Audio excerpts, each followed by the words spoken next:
Good morning বন্ধুরা, তোমরা সবাই কেমন আছো? আশা রাখছি যে যেখানেই আছো সুস্থ আছো, ভালো আছো। তো আমিও বেশ ভালো আছি। চলে আসলাম আরেকটি সুন্দর একটি ভিডিও নিয়ে। আশা রাখছি তোমাদের ভালো লাগবে। যদি ভালো লেগে থাকে লাইক কমেন্ট শেয়ারের মাধ্যমে বন্ধুদের সাথে শেয়ার করতে পারো। আর আমার ভিডিওটা যদি ভালো লাগে কমেন্টের মাধ্যমে জানাতে পারো। তো চলো, আমি লিপিওয়াল ব্লগে সবাইকে স্বাগত। তো এখন তো সকালবেলা, তো সকাল বলতে অনেকটা বেলা হয়ে গেছে, কেন কি ইতিমধ্যে আমার সমস্ত কাজ শেষ করে ছেলেকে বাসে তুলে দিয়ে তারপরে দেখি আমাদের গলিতে একটা কাকু এসেছে এই যে মালগুলো নিয়ে, এই যে হরেক মালগুলো নিয়ে এসেছে। তো ভিড় জমে গেছে, আমাদের আশেপাশে যতগুলো বাড়ি আছে সবাই এসে ভিড় জমেছে। তো আমিও ভিড়ের মধ্যে সমায়েত হলাম, কেন কি হরেক মাল আসলে দেখতে কেনার থেকে দেখার লোকই বেশি থাকে। তো আমিও দেখতে দেখতে অনেকটাই দেখো কিনে নিয়েছি। তো হরেক মালগুলো যদিও খুব সস্তা দিচ্ছিল, তো ওর জন্য বেশি লোক নিচ্ছিল আবার। তো আমিও নিয়েছি। দেখো এগুলো কিন্তু সব কত করে বলো তো? একদমই অফার আর কি, অফারে চলছে 10 টাকা করে। একটা মগ কিন্তু 10 টাকা দেয় না, কোনো কিছু এখানে 10 টাকার নয়, কিন্তু এই কাকুটা দিচ্ছে, জানি না কেন দিচ্ছে। তো এখানে দেখো সবই 10 টাকা করে। তো আমার তো মনে হচ্ছে আমি লাভই হয়েছে আমার। তো আমি জানি না তোমাদের ওখানে কত করে এগুলো বলো। আমাদের এখানে কিন্তু 20 টাকা নিচে তো হবেই না, এক একটা 20 টাকা করে হবে। তো এখানে কিন্তু সবগুলোই 10 টাকা করে।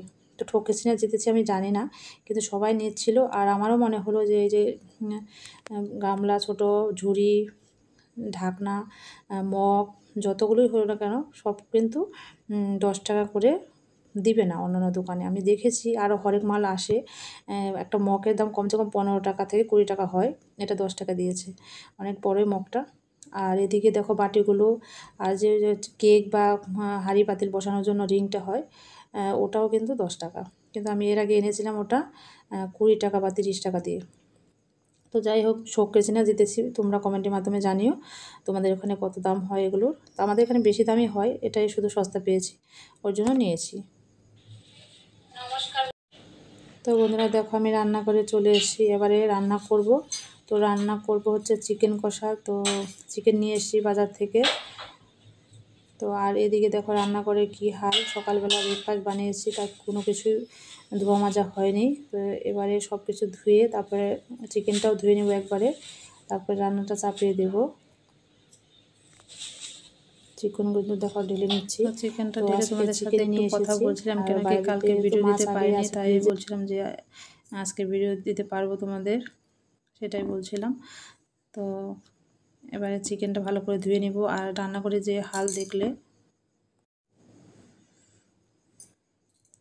দেখো সমস্ত কিছু এবারে ধুয়ে নিব, তারপর ফটাফট রান্নাটা বসিয়ে দিই, কেন কি অনেকটা বেলা হয়ে যাবে, তাহলে মেয়ে আবার টিউশনে যাবে। আর ছেলের আজকে টিউশন নেই, কেন কি মেয়ে তাড়াতাড়ি খেয়ে যেন যেতে পারে। 2টার মধ্যে রান্না কমপ্লিট করতে হবে, তারই আগে হয়ে যাবে, যেহেতু এখন 12টা বাজে। এখন হ্যাঁ 12টা বাজে, 12টার মতো বাজে। তখন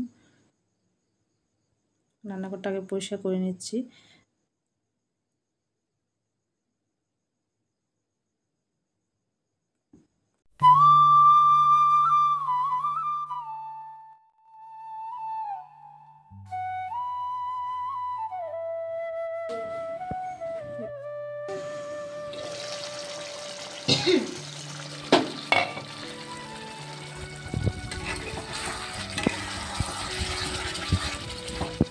দেখো বন্ধুরা, আমার চিকেন কষা রান্না কমপ্লিট।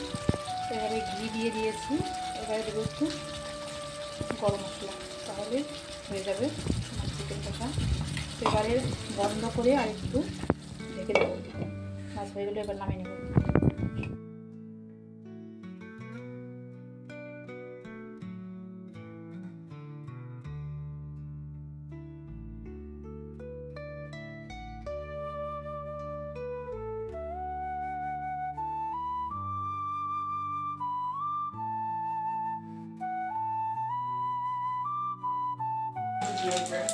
এসব জিরাই তো জীবন তারা।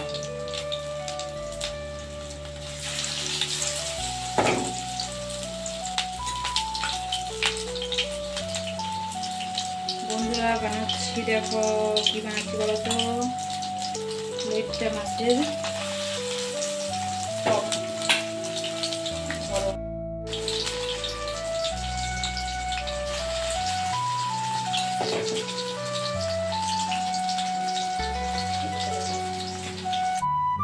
দেখো বন্ধুরা, এখানে নিয়েছি লইট্টা মাছ, এই যে অলরেডি কয়েকটা ভাজছি।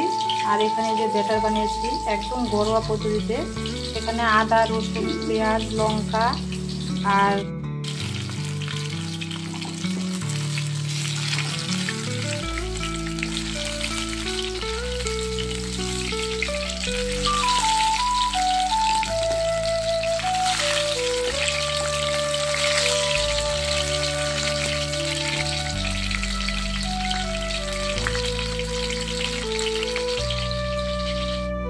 দেখো বন্ধুরা, এখানে আমি কিন্তু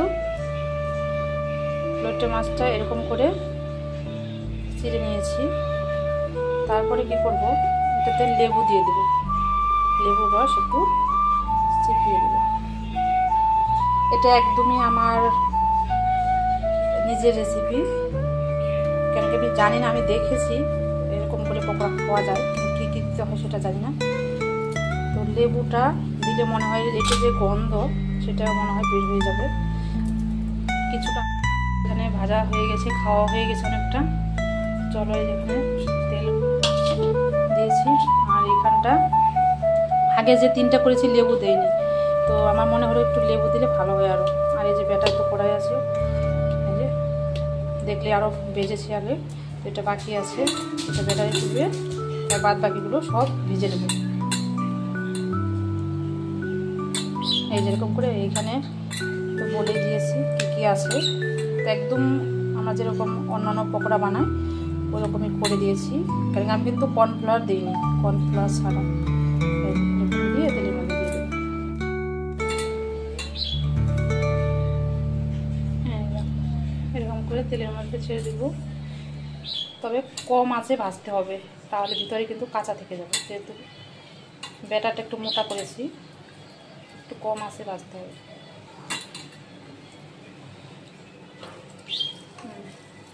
একটু তেল একটু বেশি লাগবে ভাজতে, তাহলে খেতে টেস্টি লাগবে, কুড়মুড়ে হবে।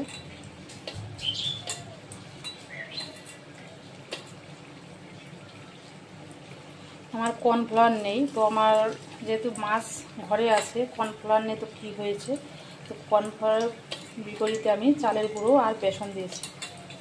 আর কর্নফ্লাওয়ারটা থাকলে কী হয়, কিচ্ছু লাগতো না, শুধু কর্নফ্লাওয়ারে ম্যারিনেট করে কর্নফ্লাওয়ারে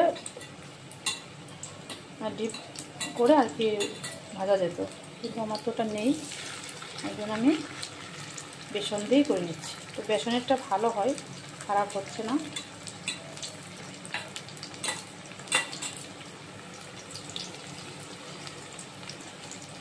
এটাই সমস্তটা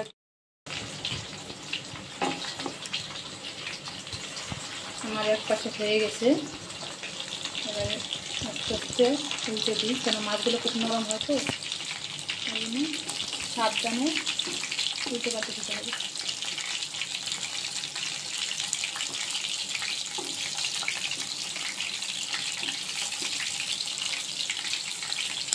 কিন্তু কর্নফ্লাওয়ারে যেরকম মুচমুচে হয়, এটাও কিন্তু যেহেতু চালের গুঁড়ো আছে, শুধু বেসন আবার হবে না, যেহেতু চালের গুঁড়ো আছে এখানে কিন্তু সুন্দর হয়ে গেছে।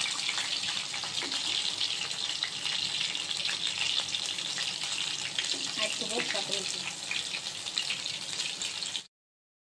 শুভ সন্ধ্যা বন্ধুরা, চলে আসলাম সন্ধ্যাবেলা। এই যে চা নিয়ে এসেছি, এই যে এখানে দুধ চা করেছি, দেখো সর কত সুন্দর হয়েছে, সর পড়ে গেছে জাস্ট ফাটাফাটি। আর এদিকে এই যে হরলিক্স অর্ধেক খাওয়া হয়ে গেছে, এই যে বিস্কুটের ডিব্বা নিয়ে বসে। তো বন্ধুরা, ভিডিওটা এখানে এন্ড করছি। সবাই ভালো থেকো, সুস্থ থেকো। ভিডিওটা ভালো লেগে লাইক, কমেন্ট, বন্ধুদের সাথে শেয়ার করে দিও। Tata, good night.